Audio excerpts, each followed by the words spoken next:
Pawang pamumulitika lang daw ang ugat ng kumakalat na pribadong video umano ng alkalde ng Cavinti, Laguna.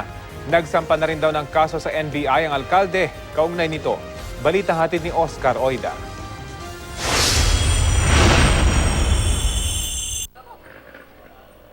Isang CD na may pamagat na Cavinti sex scandal ang pinadala sa GMA News ng isang di nagpakilalang source. Kalakip ng CD ang isang resolusyon mula sa Sangguniang Bayan ng Cavinti, Laguna na nag-utos sa Committee on Ethics nila na imbestigahan ang sex video ng alkalde nilang si Mayor Milbert Oliveros. Nagpunta ang GMA News sa Cavinti, Laguna. Sabi naman nakausap namin, matagal nang usap-usapan ang sex video ng alkalde nila. Ang ilan, napanood na raw ito sa social media sites. Sabi ng Sanggunian, ito ang dahilan kaya pinaiimbestigahan agad nila ito. Kasama raw sa alamin kung totoo ang sex video ng alkalde, kung may minor de edad itong kasama at kung sino ang nagpakalat nito.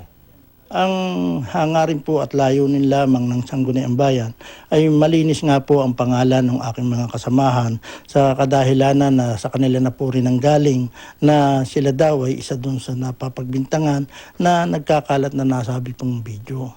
Tumatakbo muli sa pagka-mayor si Mayor Oliveros. Narinig na raw niya ito pero di pa napapanood. Ang sagot lang ni Oliveros, kagagawan raw ito ng mga kalaban niya sa politika. Itong mga tao na to, kakampi ko dati to eh. Okay. Actually sila yung nagbuyo sa akin ng pagpupolitika. Marami silang gusto ng decision na hindi ko gusto. Nung malapit na po ang eleksyon, hindi na kami nagkasundo-sundo. So siguro nagalit sila sa akin. Ang nakakalungkot daw, maraming babae na ang nadamay. Ang sabi po sa akin nila, nung may concern sa atin, ang dami nilang idinamay ng mga ano po, yung babae doon, pinangalanan pa. Oh, may 14 years old Sabi ko, malabo yan, sir.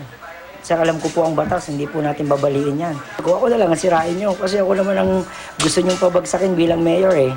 Sabi ni Mayor Oliveros, may sinampahan na siya ng kaso sa NBI kaugnay ng pagpapakalat ng video. Ang Commission on Human Rights naman, nababahala na rin daw lalo pa kung may sangkot na menor de edad. Sakaling totoo, maharap raw si Mayor sa kasong paglabag sa RA 7610 o ang Special Protection of Children Against Abuse, Exploitation and Discrimination.